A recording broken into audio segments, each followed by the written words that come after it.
Well, good morning everyone. Welcome back to another video. So today, I finally got out of the bed knocker. I pretty much finished that up yesterday. I didn't film it because I felt like I had enough footage of that. There's only one more cornfield that needs bed knocked, and that will be next week. Today's Saturday, and that field's still wet, so it'll probably be next Monday or Tuesday before we get to that. So today, I've got the Triple K again. Got it on our 8320R, and I got 45 acres of bean ground that I need to get Triple K'd. The fertilizer's been spread on. You can see all the spreader and sprayer tracks out here. So my uncle has like 13 acres down south here, this 5-acre field, and then one just right there that's about 7. So I got those, and then my dad has 20 acres up north a little ways, so I got to get those done. In total there's 4 fields, and it's like 45 acres, so it's going to take a little while just because I have 4 different fields to go to. But that's not all the bean acres. We have this 45, and we're doing that today because we're going to bed it up and pre-irrigate it with gravity. This is as a cement ditch, so we're getting that ready now. And then between my uncle, who has about 35 acres, I think it was 35 acres just on the other side of those trees, well, a little bit past over there, under a pivot and some hand lines over there. But we're pre-irrigating that, and I have 30 acres myself over there, kind of way off to the side, and I'm pre-irrigating that as well. We're going to pre-irrigate those. They've just been chisel plowed and disked.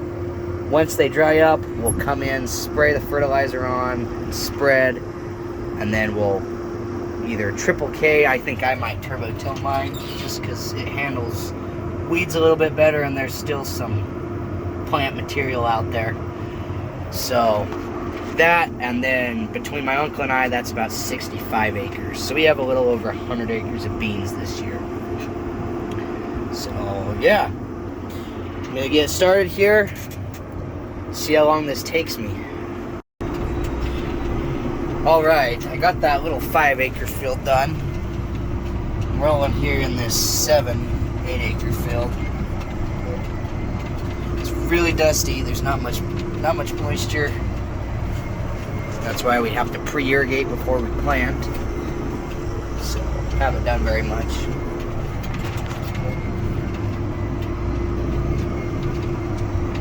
Definitely not much moisture at all. But one thing that I got worked out in the screen here is I set it up so when I get up to the end here, I can push a button. It slowed me down and raised that up. So when I come around, all I have to do is hit GPS, and then set that down, and spin me back up to my speed I want. And that's what John Deere calls iTech. So you can basically set up, tell it to do functions at certain distances after you push whichever. You can put in any of these buttons. So I think it's kind of nice. You just have to figure out the distances. That's the most time-consuming part. And yeah, then it works. The only thing I wish that it could do that it doesn't is activate the GPS instead of me having to actually push the GPS button. But I think in order to get that, you have to get one that has more automation on it. Some of them you can get where it'll actually turn on its own, have the turn automation, but this one I was looking and I don't think it has it, which is kind of disappointing because not that I need that, but it'd be cool.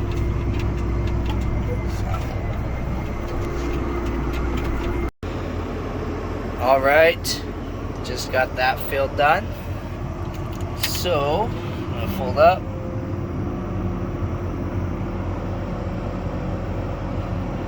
This folds up pretty quick. Like that. And I'm gonna head north and see if my dad has sprayed the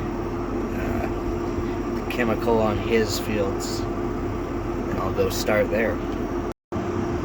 Alright, so I moved up north to my dad's field here. This is the bigger of the two. This is about 12 acres or so. They're pretty close to the same size. But he had a gopher run out from the hay over there under the road, and it ran all down through here. So I made a pass along this straight edge up top here to make a GPS line. And then I ran down that just to kind of fluff the dirt up so it dries out a little bit. It starts drying out, but I'm gonna go start at the west end over here and I'll work back. Then I can hit that wet spot again, stir it a little more after it's had some time to dry for a little while. Okay, I've made it to the ditch that runs down the middle of this field. So technically that is a field up there, and then this is another one. This and then the section on the other side that's corn. So probably about halfway done here.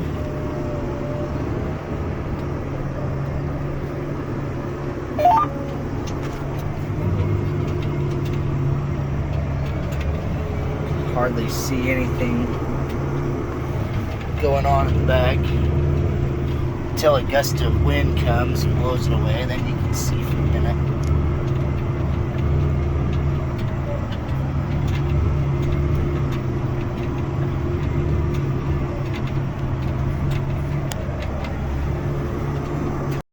All right, here's an outside view of what I'm working with. It's our 8320R. It's our biggest tractor, and this is the Triple K. It's just S-tines that go in, not too deep, and rolling baskets on the back. So over here, we planted this. This is sweet corn. This area out here. So it's really hot today, or it feels hot to me anyway. It's like 90 degrees, and it's a perfect day to be in the air-conditioned cab. But it really seems like summer because it's really hot, and we also have a bunch of smoke in the air. I don't know how well my camera picks it up, but there's mountains over there, and I can barely see them because there's smoke. So from what I heard, California is on fire again somewhere, which typically happens in the summer. So I guess it's just a little bit earlier this year, but at least it's nice. I can't really smell it.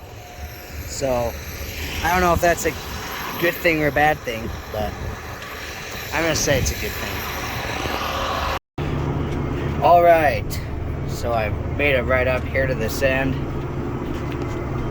Got like 1 or 2 passes left. You can see all that wet spot down there. It has dried out from when I was here when I started. You can see how that's a little bit drier than this has been tilled again. So hopefully give it a little more time, and I don't know if we'll get this bedded up today or not. I don't know if this is, oh man, you see his dust. I don't know if this is where the bed and bar is going to come first, or if my uncle will get it. Just depends on who gets it, my dad or my uncle, I guess.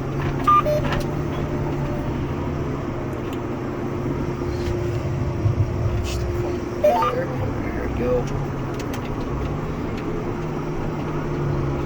Okay, be out of here in like 10 minutes.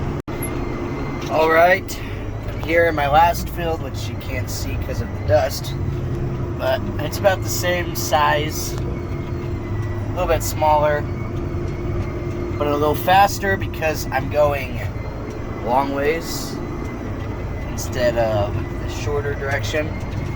The reason I couldn't go the shorter or the longer direction, run east-west in the last field, was we don't want to go with the corrugates.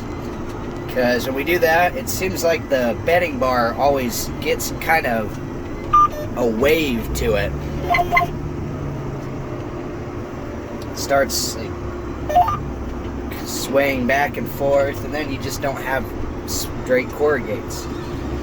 So for this, the ditch is over there, so we're going to plant that way and then this way, so I get to triple K this way and have longer runs.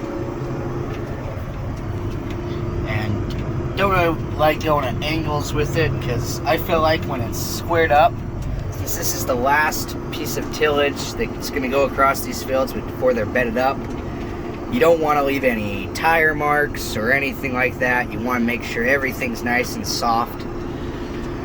So when you're squared up with the ditch and the edge over there, it's easier to clean up after yourself. Make sure you leave no trace. So you really can't see anything. Alright, just got that finished up. And now I'm going to take this back to the shop, get this unhooked, put the tractor away, and yeah, I think we kind of get a little bit of a break. So it's Saturday today.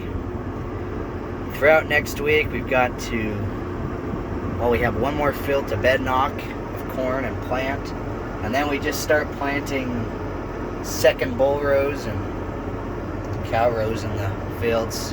I gave more information on that in the last video with the seed corn, so stuff like that. Then hopefully the end of next week, these fields are irrigated, at least our sprinkler ones that we're watering now. Maybe we'll get planting beans, and by next weekend we'll probably also be looking into starting to cut hay, because go over there, that pivot, it's all nice and tall. So a lot more coming, but that'll be it for this video. By the time you guys see this video, we'll probably be into a lot of that stuff, but yeah. So thanks for watching. We'll catch you guys in the next one.